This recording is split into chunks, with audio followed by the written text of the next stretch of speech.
Good morning, Year 4, and welcome to your second day of reading this week. Second day, of course, means literal questions, and of course, they will be based around the extract from the text we read from our book, Escape from Pompeii, yesterday. So let's begin with a review of our vocabulary this week. So if you feel confident with the vocabulary, great. If you think you need a bit more time just to review and go over it again, pause this screen, have a quick look at the words and the definitions, or have a look at your work from yesterday and then come back.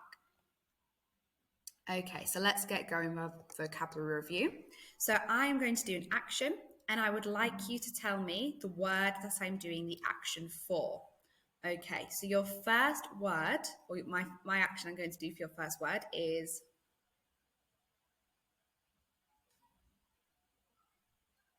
well done if you said it is bobbing. So bobbing, of course, means quick or jerky movements up and down. So somebody might be bobbing up and down, or a boat might be bobbing on the water. The second action is yes, well done if you said that word is for, the action is for frantically. So frantically is when something is done in a hurried or an excited way. So a child might be frantic after they've had too much sugar, they're moving around excitedly, or you might frantically search for something if you need it urgently. And my final action for you is well done if you said flushed. So flushed is when somebody has a red colour in the face. So you might be flushed if you get too hot, which at the moment it's lovely weather. So if you're running around outside, you might end up being a bit flushed in the face, which means you're a bit red in the face and clammy. Okay, now I'm going to say a word and I'd like you to show me the action. My first word for you is choppy. Choppy. Well done. So the action for choppy was doing some choppy waves. So choppy, of course, means it's a body of water, so any type of water, usually the sea, with short, rough waves. My next word for you is quivered. Quivered. Well done. So for quivered, you should be quivering, and usually we would say somebody was quivering in fright or they're anxious, and quivering just means to shake with small movements. And my last word for you is blazed. Blazed. Well done. So for blazed, we did a big bursting action. So blazed. Blazed. And that's because blaze means to burn brightly and strongly. So for example, the sun is blazing down on the playground outside at the moment. It means it's really, really strong and hot. Excellent. So let's go back to my slides. Okay, so you have a do now on your sheet. You need to replace the word in bold with a synonym so that the sentence still makes sense. So pause me now and have a go at this, either by copying down the sentences from the screen or doing them on your worksheet. Okay, welcome back. So obviously for each word, there are a few potential answers that you could have. And let's go over a few that I thought of. So for the first one, we're changing our vocabulary word blazed. So instead of the sun blazed down on the city below, you could have had the sun shone down on the city below, or the sun gleamed down on the city below. Shone is probably the better word because it's a little bit stronger than gleamed, and obviously blaze does mean to burn strongly. Next sentence is her legs quivered as she entered the stage to do her dance show. So quivered could be replaced with shook, trembled, or quaked. She's obviously nervous. She's entering the stage to a dance show, so you could say her legs shook. Number 3, Ron searched frantically for his missing potions book. Frantically could be replaced with hectically, desperately, or quickly. Obviously, it's some quick movements when something's done in a very, very hurried way. As I said, it might be usually, we kind of use it in a sense as if you've lost something. You might be a bit frantic, you're searching for something. And the last one, the pilot fastened his seatbelt as he prepared for takeoff. The pilot bolted his seatbelt. The pilot secured his seatbelt. The pilot buckled his seatbelt. So anything to do with fastening something firmly in, connecting the seatbelt, the two pieces to each other firmly. Excellent. So let's have a look then at our literal questions. So I'm first of all going to model one to you using my steps to success. So the question we are going to have a look at today is how many theatres were there in Pompeii? So let me flick the visualizer on. Okay, so I have my steps to success printed out, I have my text, and I have my question here. So first I'm just going to read the question. How many theatres were there in Pompeii? And it tells me that my answer for this question is on page 5, which happens to be the first page of the text. Step number 1 for my steps to success, I need to underline keywords in the question.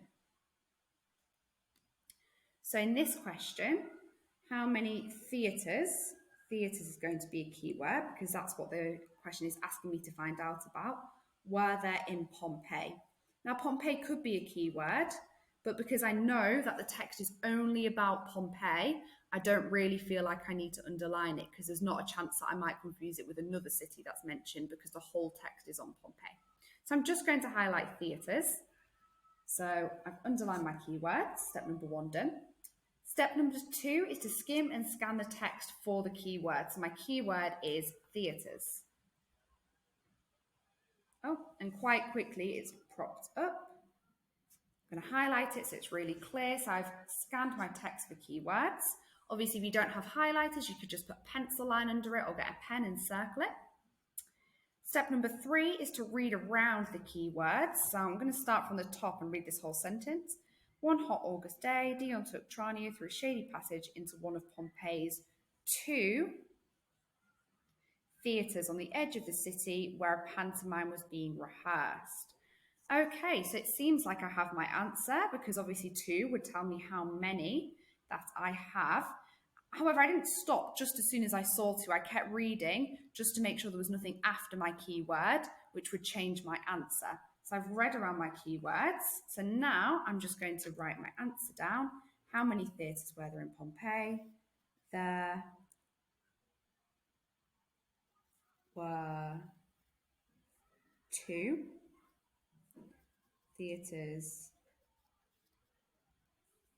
in Pompeii. Pompeii is a place, so it should definitely have a capital letter in any answer that you do today. Right, step 4 is to check that my answer makes sense. Read it back to myself. There were 2 theatres in Pompeii. Yeah, that makes sense to me. And step 5, does it answer the question? So the question was how many, so I'm looking for a number or quantity, theatres were there in Pompeii? 2 theatres, so 2 I've answered how many, and obviously I've kept it on topic by just talking about the theatres. So yes, it makes complete sense. I've ticked all my steps of success off, so I feel really, really confident with my answer. So let's have a look at the questions that you are going to be answering. So I'm going to keep them up on the screen. I'm going to go through questions 1 to 8 just by showing them on the screen. So if you have managed to print the sheet out, you can pause me now and go away and complete it.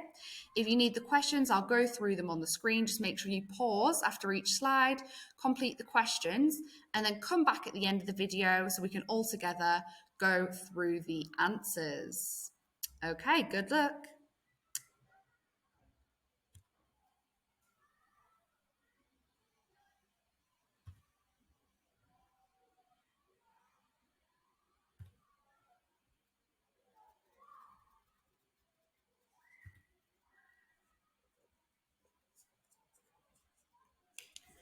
Okay, welcome back everybody. We are now going to go through the answers together.